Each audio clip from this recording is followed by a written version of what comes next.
My Dark Aspects of Nintendo series has come a long way since the first video covering EarthBound, and the latest video covering EarthBound as a more in-depth remake.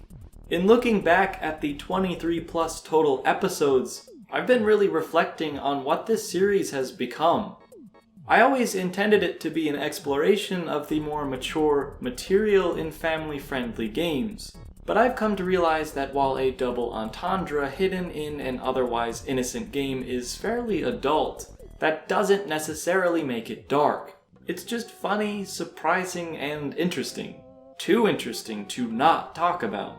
So instead of abandoning the trove of risqué content developers can't help but sneak into their all-ages games, I've decided to branch out this discussion from Dark Aspects, to let it flourish into a series of its own.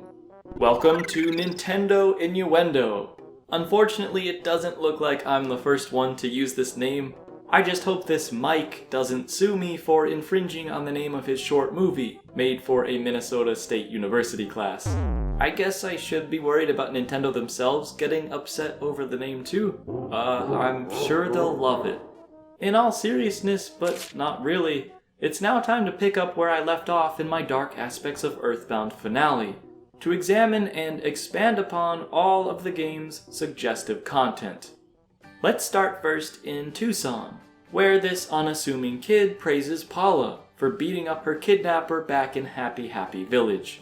In Mother 2, the boy says, "Paula, I heard you kicked a kidnapper in the balls. You're amazing." This phrasing is only in the original Super Famicom version though. The line's been censored in every subsequent Japanese re-release.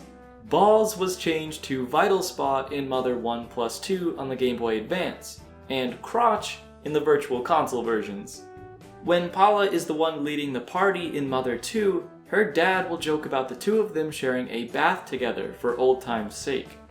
If this was translated as is for the overseas release, EarthBound, I'm sure a few English-speaking players could misconstrue the line, as familial bathing does not continue into grade school and young adolescence in my country like it does in Japan.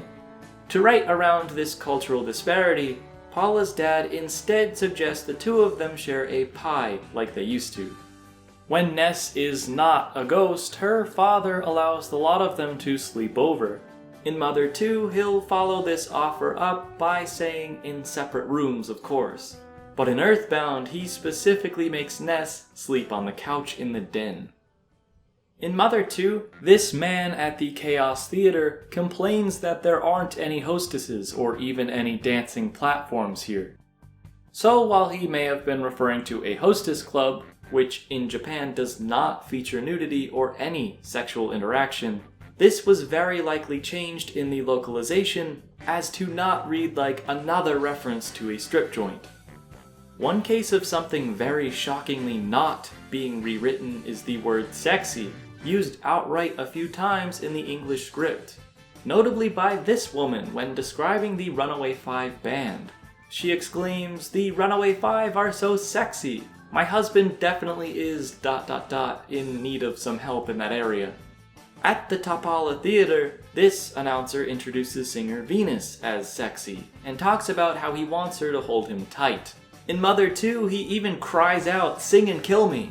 This was rephrased in EarthBound to "Just sing and I can die a happy man." And during the performance in both versions, this crazed fan gets up on stage and has to be forcibly removed by security. Another NPC in Mother 2 mistakenly calls the Runaway 5, known as the Tonzura brothers in Japan, the Bull Braziers. It's a play on words that works in Japanese, but not so much in English. So in EarthBound, he instead incorrectly calls them the Runway Fire. This new joke is not suggestive, but I think it was a solid localization choice that preserves the original intent. Getting back to the city of Fourside now, the female elevator operator of the Monotoli building tells Ness and company to stop staring at her hips. In Mother 2, she says essentially the same thing, even using the English word hip, but in Japanese, everyday usage of hip actually refers to one's butt. So she's worried that they might stare at her butt instead. This phenomenon of words that look or sound similar, but have a different meaning between languages is what's known as a false friend. This isn't exclusive to Japanese and English either. There are plenty of other hilarious and/or unfortunate examples that exist.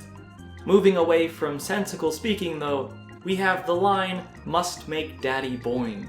Now that's not something you want to hear anyone say ever, but it's okay. This is coming from the Mr. Saturns, and they're the symbols of innocence after all.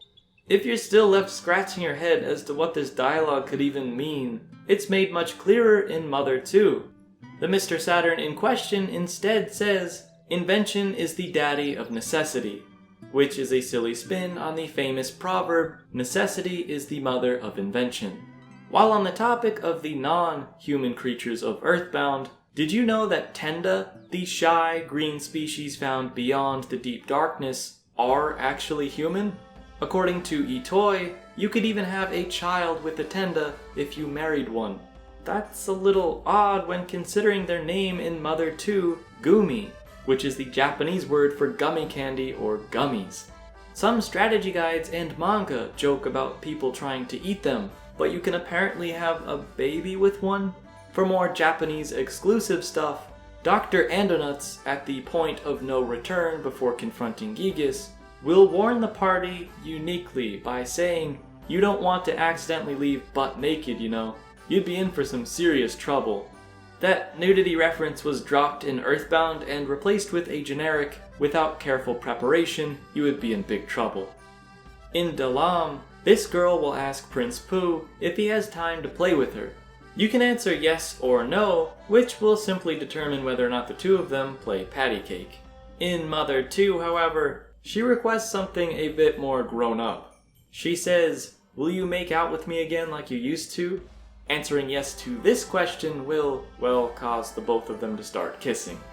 I know all of these changes to the English script can be difficult to wrap your head around, but to wrap things up today, I'd like to discuss an instance of EarthBound actually adding risqué material. In Mother 2, one man in Forsyth's Monotoli building seems to be a big fan of Monopoly. He claims to have recently lost big time at a tournament, but explains how you can even play it on the Super Famicom, which, fun fact, there are 2 versions of, and Itoi was involved with both. EarthBound's localizers wanted to avoid any mention of trademarked properties though, so the man drops the Monopoly shoutout and apparently his shirt, because he'll instead talk about how he lost it at a solitaire tournament. Strip solitaire, strip joints, stripping for a photo book? That's all the sexual innuendo I've stripped from this game. If you're wondering why I didn't mention other obvious examples like the promiscuous zombie lady from Threed or Ness's nakedness, it's because I've already talked about them in detail for my Dark Aspect series. So if you haven't watched those videos yet, I highly recommend doing so if you enjoyed this one. That playlist and all of my information sources can be found in the description. Thank you everyone for watching this first episode of Nintendo Innuendo. I hope you liked it, I hope you learned something, and I hope you'll come back for the next one. See you then.